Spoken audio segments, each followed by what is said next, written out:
ప్రభు నామములు అందరికి వందనాలు, అందరికి వందనాలు, అందరికి వందనాలు. దేవుని వాక్యం చూద్దాం. పరిశుద్ధ గ్రంథం నుంచి కీర్తనలు 40వ కీర్తన మొట్టమొదటి వాక్యం. 40వ కీర్తన స్పష్టంగా చదవాలి. యెహోవా కొరకు నేను సహనముతో కనిపెట్టుకొంటిని, ఆయన నాకు చెవియొగ్గి నా మొర ఆలకించెను. చాలు. ఆయన నాకు చెవియొగ్గి నా మొర ఆలకించెను. యెహోవా కొరకు నేను సహనముతో కనిపెట్టుకున్నాను. ఈయనకి దావీదుకున్నటువంటి కష్టాలు, శోధనలు, సమస్యలు, ఆ ఆవేదనలు, ఆ బాధల్లో నుంచి ఆ బాధల కోసం దావీదు దేవునికి మొర్ర పెడుతున్నాడు. చాలా సందర్భాల్లో మనకు సమాధానం రాకపోవచ్చు, ఆ సమాధానం లేట్ అవ్వచ్చు మనకు. అప్పుడు మనకు కావాల్సింది ఏంది? సహనం, అంటే ఓర్పు. మనం అనుకునేది ఏం తెలుసా? మనం ఏదైతే దేవుణ్ణి అడుగుతామో వెంటనే వచ్చేయాలి. మనకు వెంటనే వచ్చేయాలి. డబ్బులు కావాలి, వెంటనే పడిపోవాలి. రోగం వెంటనే బాగా అయిపోవాలి. ఇంకేదైనా కొనాలి, వెంటనే వచ్చేయాలి. ఏదైనా సరే మనకి వెంటనే వచ్చేయాలి. కొంచెం లేట్ అయిందనుకో మన పరిస్థితి ఎలా ఉంటుందో ఆలోచన చేయండి. చాలా సందర్భాల్లో ఆలోచన చేయండి. లేట్ ఎందుకు అవుతుంది? నువ్వు ఇంకా పరిపూర్ణతలోనికి వచ్చేదానికి లేట్ అవుద్ది. నువ్వు ఇంకా పరిపూర్ణమైన స్థితికి వచ్చేదానికి, నువ్వు ఇంకా ఆయన వైపు చూసేదానికి లేట్ అవుద్ది. నీకు వెంటనే జరగాలంటే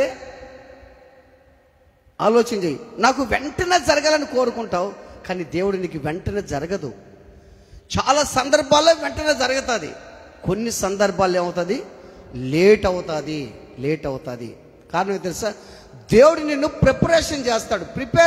దేవుడు నిన్ను మొబైల్ చేస్తాడు. దేవుడు నిన్ను ఇంకా నువ్వు ప్రార్థన చేస్తున్నావు, ఇంకా ప్రార్థన వస్తుంది నీ జీవితంలో. కానీ నువ్వు చేసే ఆ ప్రార్థన దేవుని దృష్టిలో తక్కువై ఉండొచ్చేమో, ఆ సమస్య పెద్దదై ఉండొచ్చేమో. కానీ దేవుడు ఆ సమస్యను పరిష్కరించేదానికి ఎదురు చూస్తూ ఉన్నాడు. దేవుడు ఆయన కార్యాలు ఎలా ఉంటాయో తెలుసా? నువ్వు జవాబు రాకపోతే ప్రార్థన ఆపకుండా సహనముతో జవాబు వచ్చినంత వరకు ప్రార్థన చేయటమే క్రైస్తవ లక్షణం. హల్లెలూయా. దాని కిందే మనం చూస్తే, దాని కిందే ఉంటాడు దావీదు. నాశనకరమైన గుంటలో నుండి, జిగటగల దొంగ ఊబిలో నుండి నన్ను పైకెత్తెను. మీకు అర్థమైందా? నాశనకరమైన గుంట, నిన్ను అవమానపరిచే గుంటలు, నిందలు, శోధనలు, కష్టాలు, ఇరుకులు, ఇబ్బందులు అనే గుంట, నాశనకరమైన గుంట, జిగటగల దొంగ ఊబిలో పడితే మనిషి రావటం అది. ఇప్పుడు ఊబిలో ఉండవేమో, కుటుంబంలో బాధల్లో, కష్టాల్లో, శోధనలో, అనేక ఇబ్బందుల్లో ఒక ఊబిలో ఉన్నావేమో. ఆ ఊబిలో నుంచి బయటికి రావాలంటే నువ్వు ఒకటి చేయాలి. ఏం చేయాలంటే దేవుని కొరకు నువ్వు సహనముతో కనిపెట్టాలి. అది చేయాలి. దేవుని కొరకు ఏం చేయాలి నువ్వు అంటే? ఓర్పుతో ఎదురు చూశానని అంటాడు అక్కడ భక్తుడు. నేను సహనముతో, ఓర్పుతో, సహనం అంటే ఓర్పుతో ఎదురు చూశాను, ఆయన నా వైపు వంగి నా మొర ఆలకించాడంట. Praise the lord. నా వైపు బెండ్ అయ్యాడంట. అర్థం ఏంటంటే నువ్వు చేసే ప్రార్థనకి దేవుడు బెండ్ అవుతాడు. ఆమేన్. అవుతాడా లేదా? అవుతాడు. నువ్వు బెండ్ అవుతావా? చాలా సందర్భాల్లో మనుషుల పట్ల నువ్వు బెండ్ అవుతావా? మనుషులు నిన్ను బతికినప్పుడు నువ్వు బెండ్ అవుతావా? నువ్వు తగ్గించుకుంటావా? నువ్వు విధేయుడిగా ఉంటావా? దావీదు ప్రార్థన చేస్తుంటే ఆయన వైపు వంగి ఆయన మొర ఆలకిస్తున్నాడంట. బెండ్ అయిపోయాడంట, ఆయన వంగుతున్నాడు. ఆయన ఆలోచించండి.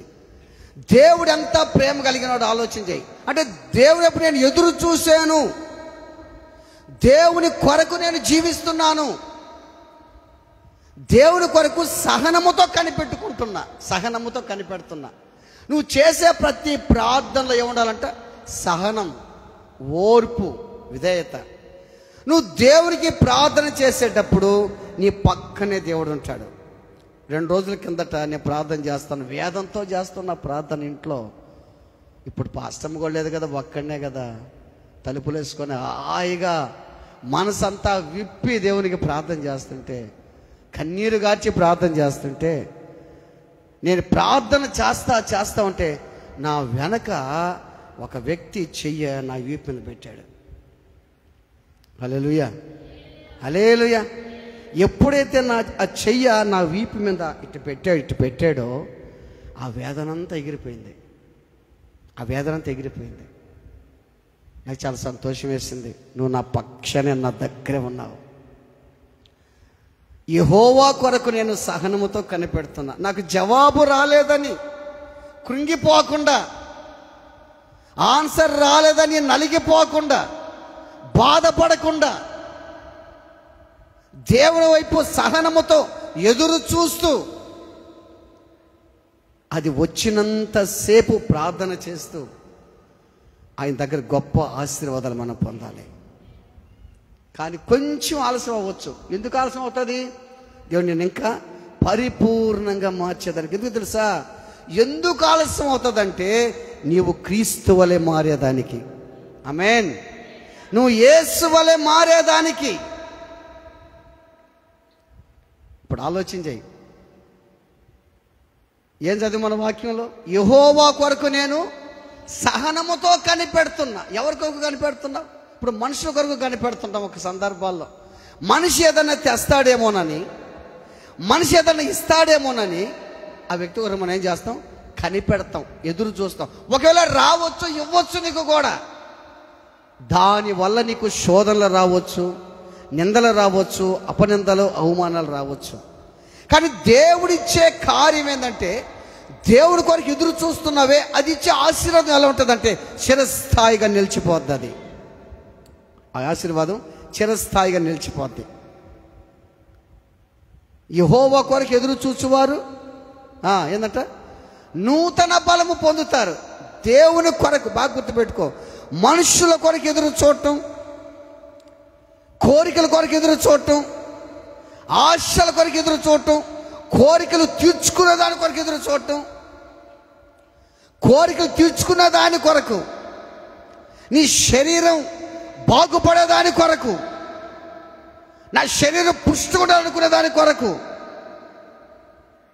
మనుషుల కొరకు, మనుషు ఆశల కొరకు, లోకాశల కొరకు ఎదురు చూడటం, వాటి కొరకు ఎదురు చూస్తాం చాలా సందర్భాల్లో. కానీ దేవుని కొరకు ఎదురు చూస్తే ఆ దేవుడు నీతో మంచిగానే మాట్లాడతాడు. నువ్వు దేవుని కోసం చూసావనుకో, నా కుమారుడను నా కోసం ఎదురు చూసావు, నీకు 2 కోట్లు డబ్బు ఇస్తాను అని చెప్పాడా? అవసరమైతే దేవునికి ఇస్తాడు, అంతే. ఆయన కొరకు ఎదురు చూసేవాడు ఎవడు కూడా సిగ్గుపరచబడడు కూడా. అందుకే దావీదు అంటాడు, నాశనకరమైన గుంటలో నుండి, జిగటి గల దొంగ ఊబిలో నేను పైకెత్తావు. ఆ ఊబిలో నుంచి రావాలంటే సహనం కావాలి. ఆ ఊబిలో నుంచి బయటికి రావాలంటే, ఆ ఊబిలో ఏ వ్యక్తి కూడా లాగలేడు. నీ అప్పుల్లో, నీ సమస్యల్లో, నీ బాధల్లో, నిందల్లో, అవమానాల సమస్యలు ఏ వ్యక్తి పైకి లాగలేడు. నిన్ను పైకి లాగాలంటే దేవుడే. నువ్వు సహనంతో కనిపెట్టాలి, సహనంతో ప్రార్థన చేయి, కన్నీరు కార్చి ఏడువు. నువ్వు పక్క పక్కన ఏడిసే బదులు ఎక్కడ ఏడవాలా? దేవుని కోసం ఏడు, దేవుని దగ్గర ఏడు, నీ బిడ్డల కోసం ఏడు, తల్లిదండ్రుల కోసం ఏడు, కష్టపడి ప్రార్థన చేయి. సహనం నీలో ఎప్పుడైతే నీకు సమాధానం ఆలస్యం అవుతుందో నీలో సహనం పెరగాలి. విసుగు పెరగకూడదు నీలో. విసుగు పెరిగిందంటే అనేక అనర్థాలకి దారి తీస్తుంది నీలో. నువ్వు ప్రార్థన చేసేటప్పుడు ఇలా సహనం పెరగకుండా ఇలా విసుగు కోపం పెరిగింది అనుకో, నిన్ను నువ్వే గాయపరుచుకుంటావు, దేవుడికి కూడా దూరం అయిపోయేదానికి ఛాన్స్ ఉంటుంది. ఆ సమాధానం రాకపోతే వచ్చినంత వరకు ఓపికతో సహనంతో ఎదురు చూద్దాం. దేవుని కొరకు నేను కనిపెట్టుకున్నా. ఇప్పుడు బాగా ఆలోచన చేయండి. యేసుక్రీస్తు ప్రభు నీ కొరకు చేయవలసిందంతా చేశాడా లేదా? మన సబ్జెక్ట్ ఏంది? యెహోవా కొరకు మనం కనిపెడుతున్నాం సహనముతో. యేసయ్య నీ కొరకు చేయవలసిందంతా చేశాడు. ఏం చేశాడు ఆయన? నీ కొరకు నా కొరకు సిలువలో రక్తం కాచాడు, ప్రాణం అర్పించాడు, 3వ దినాన్ని లేచాడు. ఇప్పుడు ఆ రక్తం ఎక్కడుంది? ఆ రక్తం అట్టే చిరస్థాయిగా ఉంది. ఇప్పుడు ఆ రక్తం దగ్గరికి మనం వెళ్ళాలి. ఇప్పుడు నీ కుటుంబంలో ఉన్నటువంటి సమస్యలు, నీకున్న పొరపాట్లు అవి కడగబడాలంటే, నీ వ్యాధులు పోవాలంటే ఆ రక్తం ఉంది అక్కడే. నువ్వేమనాలి? అయ్యా నీ రక్తంతో నన్ను కడుగయ్యా, నా పొరపాట్లు కడుగయ్య అంటే ఆ రక్తం నీకు తెలియకుండానే రక్షణ కార్యం జరిగిపోద్ది. నీ హృదయంలో సంతోషం వస్తుంది. ఆయన పొందిన దెబ్బల చేత స్వస్థత, గాయాలలో స్వస్థత ఉంది. ఆయన గాయాల రక్తం కారుతా ఉంది. నీ ముందే ఉన్నాడు యేసయ్య. చేయాల్సినంతా చేసేసాడు. ఇక ఇదేమీ లేదు. ఆశీర్వాదాలు ఇచ్చేశాడు. ఆశీర్వాదాలు నీ దగ్గరే ఉన్నాయి, నువ్వు తీసుకోవాలి. యాపిల్ పండు ఉంది అక్కడ. యాపిల్ పండు రా అంటే వస్తుందా? యాపిల్ పండు దగ్గరికి నువ్వు వెళ్ళాలా? యాపిల్ పండు దగ్గరికి నువ్వు వెళ్ళాలి, నువ్వు తీసుకోవాలా. నీకు తెలియట్లా అంటే నీలో సహనం లేదు. ఇప్పుడు అది ప్రార్థన చేస్తున్నా విసిగిపోతున్నావు, నాకు జరగట్లేకనా అని విసిగిపోతున్నావు. నువ్వు సహనంతో ఆయన వైపు కానీ చూస్తే ఆయన వంగినేమో ఆలకిస్తాడంట. ఆయన వంగుతాడంట. నువ్వు చేసే ప్రార్థనకి బెండ్ అయిపోతాడంట. నువ్వు చేసే ప్రార్థనకి ఆనందపడిపోతాడంట, సంతోషపడిపోతాడంట దేవుడు. యేసుక్రీస్తు ప్రభు నీ కొరకు రక్షణ కార్యం చేసి నీ కొరకు చేయవలసిందంతా చేసేసాడు. కానీ దేవుని కొరకు నువ్వేం చేస్తున్నావు? ఒక ప్రశ్న ఆలోచన. దేవుని కొరకు నువ్వేం చేస్తున్నావు? ఏం చేస్తున్నావు దేవుని కొరకమ్మా? అయ్యా దేవుని కొరకు ఏం చేస్తున్నావు నువ్వు? ఒక ప్రశ్న వేసుకో. నిజమే కదా, దేవుడు నా కొరకు నేను చేసే పాపాలు ఏ వ్యక్తి కూడా క్షమించలేడే. దేవుని రాజ్యంలో ప్రవేశించాలంటే పాపం ఉండకూడదు. పాపం లేని రాజ్యం అది. ఆ పాపం లేని రాజ్యంలో ప్రవేశించాలంటే ఆయన రక్తంతో నేను ఈ లోకంలో కడగబడాలి. నా కొరకు చేయవలసినంతా చేశాడే. నేను దేవుని కొరకు ఏం చేస్తున్నాను? ఏం చేస్తున్నావు దేవుని కొరకు? నువ్వు మందిరికి వస్తుండవు, పాటలు పాడుతుండవు, ప్రార్థన చేస్తుండవు, వెళ్ళిపోతున్నావు, అంతేనా? ఆ రక్షణ గురించి, ఆ రక్తాన్ని గురించి ఎవరికన్నా చెప్తున్నావా? ఏయ్యా నువ్వు రక్షించబడ్డావు కదా, నువ్వు యేసుని నమ్ముకున్నావు కదా, ఆ రక్తంతో నీ పాపాలు కడిగాడు కదా, నువ్వు నీతిమంతుగా తీర్చబడ్డావు కదా, నీతిమంతురాలుగా తీర్చబడ్డావు కదా. ఆయన నీ కొరకు చేస్తే ఆయన కొరకు నువ్వేం చేస్తున్నావు? ఇప్పుడు ఒక్కరినన్నా నీ పక్కనోళ్ళు, అమ్మా నా మాటిని చర్చికి రా, యేసుని నమ్ముకో, నా మాటిని రా అని చెప్తున్నావా? నువ్వు కానీ రోజుకొక్కరన్నా చెప్పగలిగితే నిన్ను మించిన విశ్వాసే ఉండడు. అందరు చప్పలు కొట్టండి. Praise the lord. ఆ మాట చాలంతే నువ్వు చెప్తే. లేదా ఒక వ్యక్తితో నువ్వు మాట్లాడాలనుకో, ఆ వ్యక్తి కొరకు బాగా ప్రార్థన చేయి. నువ్వు ప్రార్థన చేస్తే దేవుడే నిన్ను పంపిస్తాడు ఆ వ్యక్తి దగ్గరకి. ఈరోజు నువ్వేం చేస్తావు తెలుసా? నువ్వేం చేస్తావు చెప్పు? నువ్వు ఎవరి కొరకు జీవిస్తున్నావమ్మా? ఎవరి కోసం జీవిస్తున్నావు? నా భార్య కొరకు జీవిస్తున్నా, నా భార్య సుఖం కొరకు జీవిస్తున్నా, నా భర్త కొరకు జీవిస్తున్నా, నా బిడ్డల కొరకు జీవిస్తున్నా. పెద్దోడికి ఒక 2 ప్లాట్లు కొన్నా, కూతురికి 3 ప్లాట్లు కొన్నా, బంగారు ఉంది, లాకర్లో బంగారు ఉంది, అన్నీ ఉన్నాయి, ఇక నేను హ్యాపీ. నువ్వు వారి కొరకు జీవిస్తున్నావే, వారి కొరకు సంపాదిస్తున్నావే, యేసే కొరకు ఆత్మను సంపాదిస్తున్నావా? నీ కూతురు చదువుల కొరకు, నీ బిడ్డల చదువుల కొరకు, నీ కుటుంబం కొరకు ప్రయాసపడుతున్నావే, కష్టపడి అంతే కదా ఏమ్మా? కొంతమంది ఆదివారం గుడికి రాకుండా కూడా కష్టపడుతున్నారు, అంతేనా? నిజమేనా కాదా? నిజమా కాదా చెప్పండి? ఆదివారం గుడికి రాకుండా కూడా కష్టపడుతున్నారు కొంతమంది. దేనికోసం? అప్పుల కొరకు. క్రైస్తవ విశ్వాసకు ఉండేది ఒకటి అప్పులు తప్ప ఇంకేం లేవు వాళ్ళకి. వాళ్ళ ఇంట్లో ఏమీ లేవు, అప్పులు. దేనికోసం, దేని కొరకు చేస్తున్నాం మనం ఆలోచన చేయి. ఎంతసేపటికి సంపాదించాలా.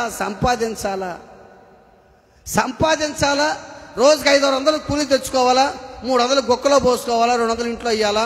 ఆ 200 ఇస్తే భార్య ఒకటే లెస్త తిట్టడం, తొగులు వేసుకోవటం, డిస్కౌంట్ టామటం అంటాం. అయ్యి నువ్వు చేసే పనులు. అడగటం ఇంతనా కూలి అంటే ఇంతే, నేను తెచ్చేది ఇంతే, చేస్తే వెళ్తే వెళ్ళిపో అంతే. అది పోతే కూడా బ్యాగ్ తీసుకుని వెళ్ళిపోవటం. నువ్వు దేవుని కొరకు జీవించటం లేదు కాబట్టి, నువ్వు దేవుని కొరకు నడవటం లేదు కాబట్టి నీ కుటుంబం అంతా ఆందోళనగానే ఉంది. అర్థమవుతుందా? జీవితాంతం నువ్వు నీ కొరకు, నీ కుటుంబం కొరకు, నీ బిడ్డల కొరకు, వారి కొరకేనా నీ జీవితం అంతా. నీది తప్పు అంటం లేదు నేను, మంచిదే. కానీ ఒక్కసారైనా యేసు కొరకు, దేవుని కొరకు, ఆయన చేసిన బలియాగాన్ని బట్టి మనసులో పెట్టుకొని నువ్వు నా కోసం ఇంత రక్షణ కార్యం చేసేవే, యేసు ప్రభులో క్షమించబడని పాపం అంటూ లేదే, ఈరోజు నేను ఎంత పాపం నీ దగ్గరకు వచ్చి క్షమిస్తావే, అటువంటిది నేను నీ కొరకు చేయలేకపోతున్నానే. ఆదివారం కూడా పనికి పోతా గుడికి రాకుండా అంత కష్టపడుతున్నావే, దేవుని కొరకు కష్టపడుతున్నావా? దేవుని కొరకు కష్టపడుతున్నావా? ఒక ఆయన కష్టపడ్డాడంట మందిరం కొరకు. ఒక ఆయన మందిరం కొరకు కష్టపడ్డాడంట. చూడండి, మొదటి దినవృత్తాంతాల గ్రంథం, బైబిల్ ఉన్నవారు మొదటి దినవృత్తాంతాలు 22వ అధ్యాయము 14వ వాక్యం. మొదటి దినవృత్తాంతాలు. ఇదిగో నేను నా కష్టస్థితిలో ప్రయాసపడి, ఏందంట? ఎవరి కొరకంట? ఎవరి కొరకు? మళ్ళీ చదువు. ఇదిగో ప్రయాసపడి యెహోవా మందిరము కొరకు 2 లక్షల మణుగుల బంగారము, 10 కోట్ల మణుగుల వెండిని, తూస శక్యము కానంత విస్తారమైన ఇనుమును సమకూర్చి ఉన్నాను. రాళ్లను నువ్వు ఇంకను. ఆమెన్, హల్లెలూయా. ఎవరినా? దావీదుకు దేవుడు చెప్పాడు. దావీదు మందిరం కట్టాలనుకుంటే దేవుడు ఏమన్నాడు? దావీదు, నువ్వు మందిరం కట్టకూడదయ్యా, నువ్వు రక్తం ఒలికించున్నావు, నీ చేతులు రక్తంతో ఉన్నాయి నాయనా, నీకు పుట్టబోతాడే బిడ్డ, అతను మందిరం కడతాడు, అతను నాకు కుమారుడు ఉంటే నేను అతను తండ్రిగా ఉంటాను, అతని జీవితంలో అతని రాజ్యం అంతా సమాధానంగా ఉంటుంది, అతను ఆశీర్వదిస్తానని చెప్పాడు. దానికి దావీదు హ్యాపీ, సంతోషపడ్డాడు. అబ్బా, నేను కట్టకపోయినా నా కొడుకు కడతాడు అనుకున్నాడు. అందుకని దావీదు ఏం చేశాడంట? ఇప్పుడు దావీదు చూస్తే మనం, ఇదిగో నేను నా కష్టస్థితిలోనే ప్రయాసపడి యెహోవా మందిరం కొరకు నేను సంపాదించాను. ఇదిగో నా కష్టస్థితిలో. ఎట్ట చేశాడు ఆయన? 2 లక్షల మణుగుల, అంతేనా? 2 లక్షల మణుగుల బంగారు ఎట్ట చేశాడు? దొంగతనం చేశాడా? ఏమన్నా పోతుంటే రోడ్డుని కొట్టాడా? ఎట్ట చేశాడు ఆయన? దేవుడిచ్చాడు ఆయనకి. మీకు అర్థమవుతుందా? నా కష్ట స్థితిలోనే. ఇప్పుడు చాలామంది మేము పేదోళ్ళని, మేము గొప్పోళ్ళంగానే ఉంటేనా? నీ కష్ట స్థితిలోనే నువ్వు దేవుని మందిరానికి ఇవ్వాలి, గుర్తుపెట్టుకో. అది గొప్ప విషయం. 2 లక్షల మణుగుల బంగారు ఇచ్చాడు. సంవత్సరానికి ఒక్కసారి క్రిస్మస్కి సందయ్య అంటే నా కాడంత లేవు. సంవత్సరానికి ఒక్కసారి నిన్ను అడిగితే నీ పరిస్థితి ఎలా ఉందో ఆలోచించే. ఈయన కష్టస్థితిలోనే 2 లక్షల మణుగుల బంగారు ఎట్ట చేశాడయ్యా? ఎవరి కోసం అంటమ్మా? దేవుని మందిరం కొరకు. నా కష్టస్థితిలోనే 2 లక్షల మణుగుల బంగారు దేవుని మందిరం కొరకు సమకూర్చాను. సొలొమోను ఎంత కష్టపడ్డాను తెలుసా? నాకెంత కష్టం వచ్చినా అరణ్యంలో ఉంటే అరణ్యాల్లో ప్రార్థన చేసేది, లోయలుంటే లోయల్లో ప్రార్థన చేసేది, కొండలుంటే కొండల్లో ప్రార్థన చేసేది, ఎడారులో ప్రార్థన చేసేవాడిని నేను. నా కష్ట స్థితిలో ఆయన మాట విన్నా నేను, తూచా తప్పకుండా పాటించి ఆయన మాట నేను, ఆయనకి హృదయానుసారుడుగా జీవించా నేను. అందుకే నాకు దేవుడు విస్తారమైన ధనాన్ని ఇచ్చాడు. ఆమేన్, హల్లెలూయా. విస్తారమైన ధనాన్ని ఇచ్చాడు. ఆలోచించు దేవుని బిడ్డలారా, నీ కాడ ఎంత ఉండేది యేసయ్యకి తెలుసు, ఎంత లేదో యేసయ్యకి తెలుసు. ఇంత డబ్బు దాచిపెట్టి, ఇంత బంగారు దాచిపెట్టి సొలొమోను ఇదిగో మందిరాన్ని కట్టయ్యా. ఎంత అది? 2 లక్షల మణుగుల బంగారు దేవుని కొరకు. అంటే 2 లక్షల మణుగుల బంగారం ఎంతో మీకు తెలుసా? ఎంత తెలుసది? 2 లక్షల మణుగుల బంగారంటే 200 లారీల బంగారంట. ఎంతంట? ఎంతమ్మా? అర్థమవుతుందా మీకు? ఎట్టిచ్చారు? ఎవరిచ్చారు ఆయనకి? అది ఎలా ఉంటే ఇచ్చాడు? డబ్బుకుని ఆశించేవాడు కాదైనా దేవుని ఆశించాడు. కాల్గేట్ కంపెనీ ఆయన మీకు తెలుసా? కాల్గేట్ దోమకొట్టల పళ్ళు, అది క్రిస్టియన్ కాల్గేట్ కంపెనీ. ఆ కాల్గేట్ కంపెనీ ఆయన దానికి వచ్చేదంటే తల్లి చెప్పిందంట, వచ్చిన దాంట్లో దశమ భాగం తినని చెప్పిందంట. వచ్చిన దాంట్లో దశమ భాగం తీస్తున్నాడు. దశమ భాగం కాకుండా ఇంకా దశమకు అధికంగా చేస్తూ ప్రారంభం చేశాడు. అంటే అది ఎక్కువ అయిపోయింది ఆయనకి. ఇది దశమ భాగం తీస్తుంటే అధికంగా ఎక్కువ అయిపోయింది. ఇప్పుడు అట్ట కాదు, ₹1 కోటి ఆయనకు వస్తే ఏం చేస్తాను తెలుసా? 70 లక్షలు దేవుడికి ఇచ్చి 30 లక్షలు పెట్టుకుంటాడంట. అంటే అది కూడా ఎక్కువైపోతుందంట ఆయనకి. అది కూడా ఎక్కువైపోతుందంట. కారణం దేవుడు ఆయన ఏం చేశాడు?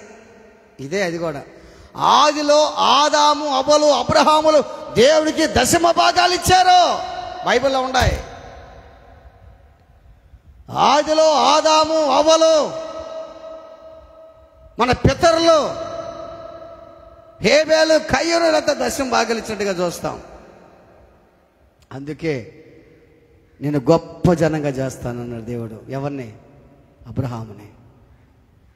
అబ్రహాము వేల వేల వేల వేల ఒంటెలు, పశువులు, గాడిదలు, ఎద్దులు, అనేక మందికి వారసుడిగా మారాడు అబ్రహాం. దీని బిడ్డలారా ఆలోచించాయి. 2 లక్షల మణుగుల బంగారు, ఇంకా ఏంటంటే 10 కోట్ల, ఎంత? 10 కోట్ల మణుగుల అంటే 2 లక్షల మణుగులే. ఇదంతా అంటే ఇది 10 కోట్లకు 2 లక్షలు ఎక్కువ. ఏది ఎక్కువ? ఇది 2 లక్షల బంగారు అంటే 200 లారీలకి. ఇది 10 కోట్ల. ఏడదమ్మా డబ్బా? ఎక్కడదా డబ్బు? దావీదు అడగబో, అది మీదే, అది తీసుకో, అడగబోయేది మీదే తీసుకో. ఇప్పుడు ఇంకొకటి ఒక విషయం చెప్తాను, మీకు బాగా అర్థమవుతాడు చెప్తాడు. ఐగుప్తు దేశం నుంచి ఇశ్రాయేలీలు కానానికి వెళ్తున్నారు. దేవుడేం చెప్పాడు? మీ పొరుగువారి దగ్గర ఎవరిదా బంగారు? వాళ్ళదే. అది ఆ బంగారు వాళ్ళదే. మీ పొరుగువారి దగ్గర బంగారు తీసుకోండి అని చెప్పాడు. పొరుగుల దగ్గర అంతా బంగారులు అంత మొత్తం తీసుకుని బయలుదేరారు. అది ఇప్పుడు ఇంతకు చెప్పే మీకు, దేవుడు సర్వ సంపదలు పెట్టేస్తున్నాడు అక్కడ. నువ్వు తీసుకోవాలి ఇప్పుడు దాన్ని. అర్థమవుతుందా మీకు? దేవుడు డబ్బు పెట్టేస్తున్నాడు. పర్లకు బ్యాంకులో ఉంది డబ్బు, ఆశీర్వాదాలు ఉన్నాయి, అన్నీ ఉన్నాయి, అవి పెట్టేస్తున్నాడు. ఇప్పుడు నువ్వు తీసుకోవాలంతే. నువ్వు రోజుకి 1 గంట కూడా ప్రార్థన చేయవు, నీకు విసుగు వస్తుంది. రోజుకి 5-6 గంటలు ప్రార్థన చేసిన పరిస్థితి ఏంది? వాళ్ళకి అంత విసుగు రావాలా? నువ్వు రోజుకి 1 గంట కూడా చేయవు, దేవుడు సమాధానం లేదు, వాళ్ళు ఇట్ట అని చెప్పి ముఖం మార్చుకొని గమ్ముగా అయిపోతుంటావు. మరి గంటల తరబడి ప్రార్థన చేసిన పరిస్థితి ఏందయ్యా? దేవుని కొరకు బాగా ఆలోచన చేయి. దేవుని కొరకు సహనముతో కనిపెట్టుకుంటే ఆయన్ని మరింటాడు. ఒకటి. రెండోది, నాశనకరమైన గుంట జిగటి గల దొంగ ఊబిలోంచి పైకి తీస్తాడు. ఇంకా మనం ఆలోచన చేస్తే యెహోవా కొరకు ఎదురు చూస్తే ఏమొస్తుందంట? నూతన మనిషిని కొట్టే బలం కాదు, ఆత్మీయమైన బలం, కొత్త బలం, పరిశుద్ధమైన బలం, దేవుని ఆరాధించేదానికి వచ్చే బలం, దేవుని స్తుతించేదానికి బలం, మందిరికి వచ్చేదానికి బలం, ప్రార్థన చేసేదానికి బలం, పాట పాడడానికి బలం. ఈ బలం మనకు కావాలా? ఈ బలం కావాలంటే ఎవరి కోసం ఎదురు చూడాలా? దేవుని కొరకు, యెహోవా కొరకు ఎదురు చూచువారు నూతన బలాన్ని పొందుదురు. వారు పక్షిరాజు వలె రెక్కలు చాపి పైకి ఎగురుతారు. ఎవరు? దేవుని బలం పొందుకున్న వాళ్ళు పక్షిరాజు వలె రెక్కలు చాపి పైకి ఎగురుతారు. అలయక సొమ్మసలక నడిచిపోతారంట. ఎక్కడున్నాయి ఆ మాటలు? చూశారు దాన్ని? యెషయా గ్రంథం 40:31 చదవబడలేదు, 40:31 ఉన్నాయి ఆ మాటలు. యెహోవా కొరకు ఎదురు చూసేవారు నూతన బలాన్ని పొందుతారు. ఆలోచించాయి. 2 లక్షల మనుగుల తూచ శక్యము కాని ఏందంట? ఏముంది అక్కడ? తూచ శక్యము కాని తీసేశారు దాన్ని. ఇత్తడిని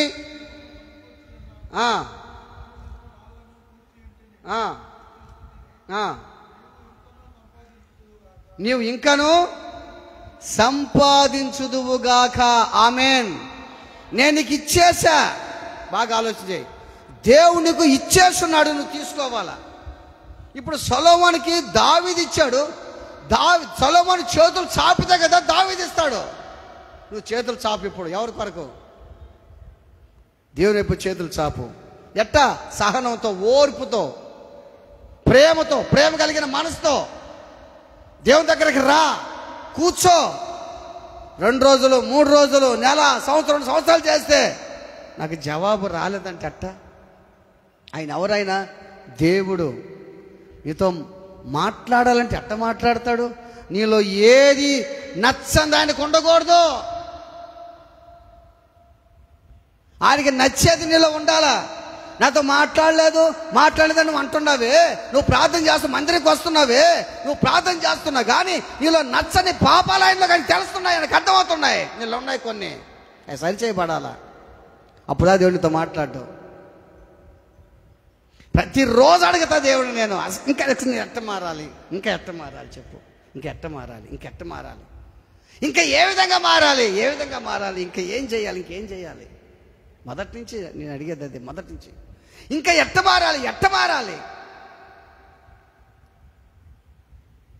దేవుని కొరకు బాగా గుర్తుపెట్టుకోండి.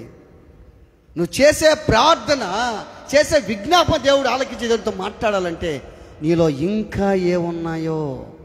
నువ్వు నా కంటికి మంచోడుగా కనపడవచ్చు, మంచిదానిగా కనపడవచ్చు, కానీ దేవుని దృష్టిలో నువ్వు ఎలా ఉన్నావో, దేవుని దృష్టిలో నువ్వు ఏ విధంగా జీవిస్తున్నావో, 2 వ్యక్తులుగా జీవిస్తున్నావేమో, ఒకే వ్యక్తిగా ఉన్నావు, 2 మార్గాల్లో ఉన్నావేమో, ఎవరికి తెలుసు? మళ్ళా ప్రార్థన పరురాలువే.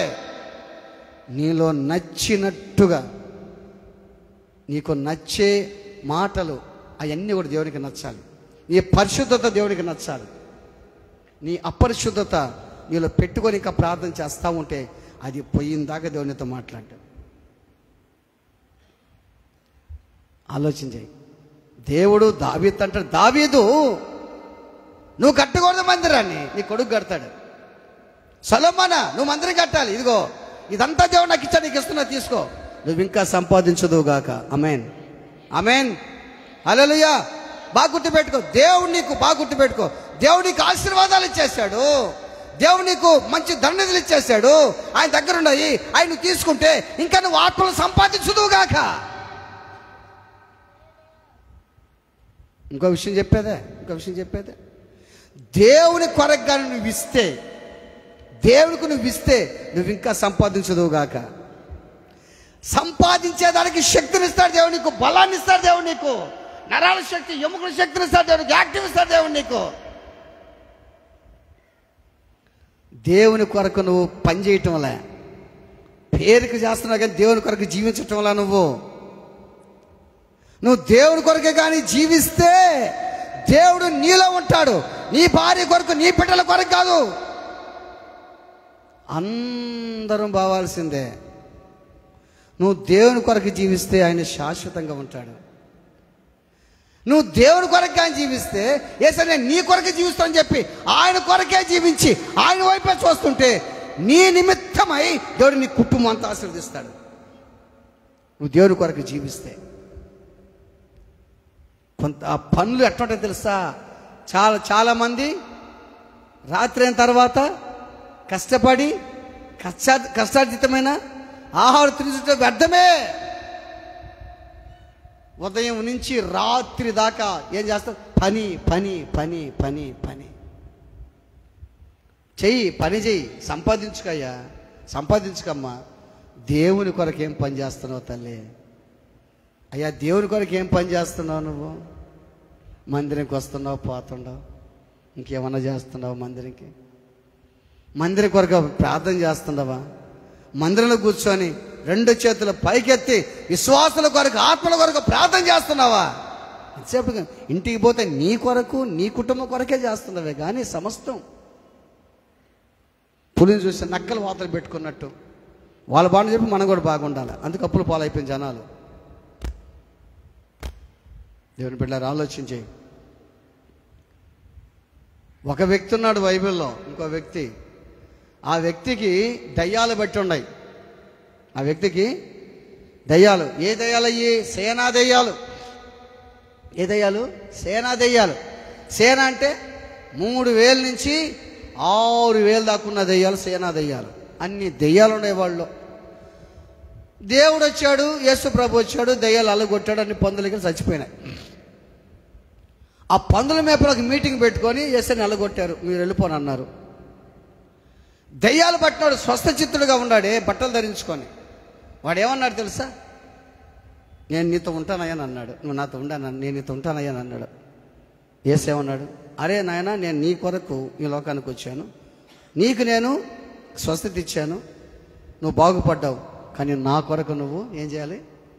నా కొరకు ఏం చేయాలి? నువ్వు పని చేయాలి. అర్థమవుతుందా? ఇప్పుడు బాగా గుర్తుపెట్టుకమ్మా.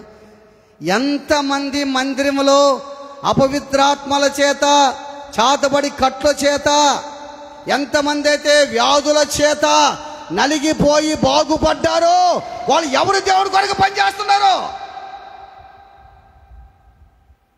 నువ్వు దేవుని కొరకు పనిచేయవు, నీ కొరకు పాస్టర్ పనిచేయాల.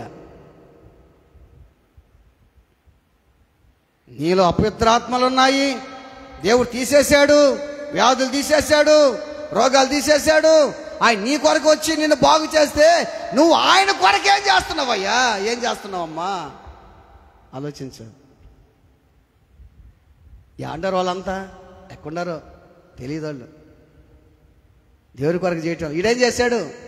పోయి దెక్కపల్లిలో అంటే 10 నగరాల్లో సువార్త ప్రకటించాడంట. ఏమని? నేను దయ్యాలు పట్టినోణ్ణి, నా దేవుడు యేసయ్య మా ప్రాంతానికి గెరాసేన ప్రాంతానికి వచ్చి నన్ను స్వస్థపరిచాడు. ఈరోజు నేను బట్టలు తడిచి స్వస్థ చిత్తుడే ఉన్నాను. మీరు యేసే నమ్మండి, యేసు కొరకు జీవించండి అని చెప్పి స్వార్థ ప్రకటించాడే. నువ్వు చేస్తున్నావా? ఏమ్మ వింటున్నారా? నా మాట వింటున్నారా? నేను గుడికి వచ్చేదే తక్కువ అయితే ఇక మీ దాడి చేసామంటారా?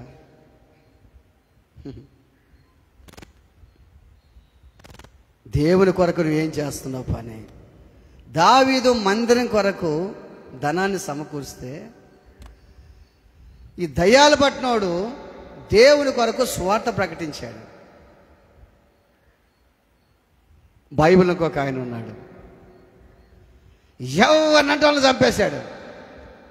తెలుసు మీకు ఆయన. యేసుని నమ్మితే చంపేస్తున్నాడు, సంఘాలు హింసిస్తున్నాడు, మనుషులు క్రైస్తవులను చంపేశాడు. ఆయన స్తెఫను సావుకి కారణమయ్యాడు.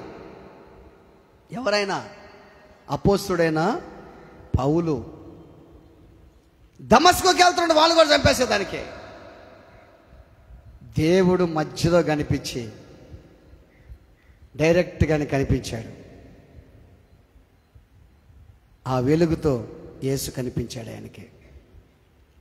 యేసు చేత స్పందించబడి బాప్తిసం తీసుకొని బలం పొందుకొని దేవుని శక్తిని సంపాదించుకొని ఎవరి కొరకైతే ప్రధాన యాజకులు వారి కొరకు, ఎవరి కొరకైతే క్రైస్తవుల్ని చంపేదానికి ప్రాధాన్యత ఇచ్చాడో, యేసుని నమ్మిన తర్వాత దేవుని కొరకు జీవిస్తున్నాడు ఇప్పుడు. ఆమేన్, హల్లెలూయా. నువ్వు ఎవరి కొరకు జీవిస్తున్నావు? ఒక ప్రశ్న వేసుకో. ఎవరి కొరకు జీవిస్తున్నావు?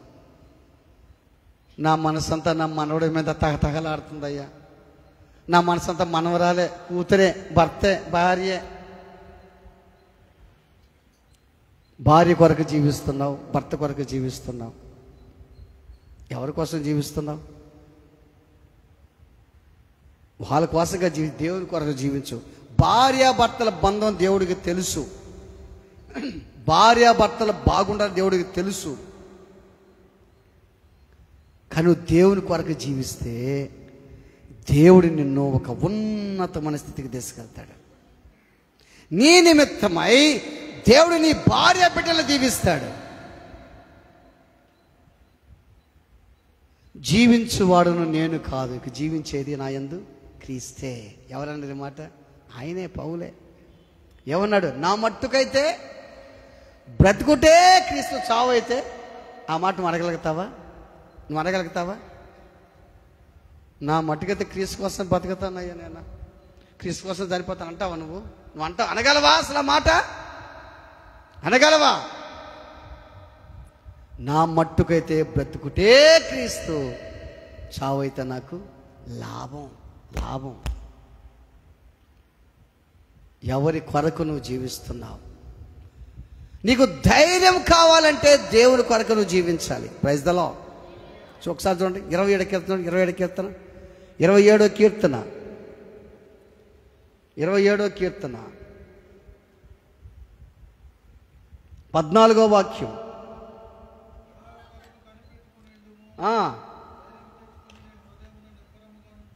నిబ్బరముగా ఉంచుకొనుము, యెహోవా కొరకు కనిపెట్టుకునుండము. నిబ్బరము కలిగి అంటే దేవుని కొరకు కనిపెట్టుకుంటే నీకేమొస్తుందంట? ఏమొస్తుంది? ధైర్యం. ధైర్యం. ధైర్యం. ఏది? పరిశుద్ధాత్మ ధైర్యం. ప్రధాన యాజకులు, ఆ శాస్త్రులు, పరిసయ్యులు అందరూ కూడా సువార్త ప్రకటించకూడదు, మిమ్మల్ని చంపేస్తాం, కొడతామంటే అపోస్తులు అందరూ కలిసి ఒక చోట, అపోస్తుల కార్యాలు 4వ అధ్యాయంలో చూస్తే 31-30 అనుకుంటా, దాంట్లో చూస్తే వాళ్ళు అందరూ చేరి ప్రార్థన చేశారు. వాళ్ళు ప్రార్థన చేయగా ఆ భూమి అంతా కంపించింది. ధైర్యంగా దేవుని వాక్యాన్ని బోధించారంట. నిన్ను ధైర్యపరిచేదెవరు? పరిశుద్ధాత్మ దేవుడే. నా ప్రియమైన దేవుని బిడ్డలారా, ఆలోచించాయి. యెహోవా కొరకు నేను సహనముతో కనిపెట్టుకున్నా, నా ప్రార్థన ఆలకించి ఆయన నాకు చెవియొగ్గాడు. యెహోవా కొరకు నేను సహనముతో, ఓర్పుతో, తగ్గించుకుంటూ, కన్నీటితో దేవుని కొరకు ఎదురు చూశాను.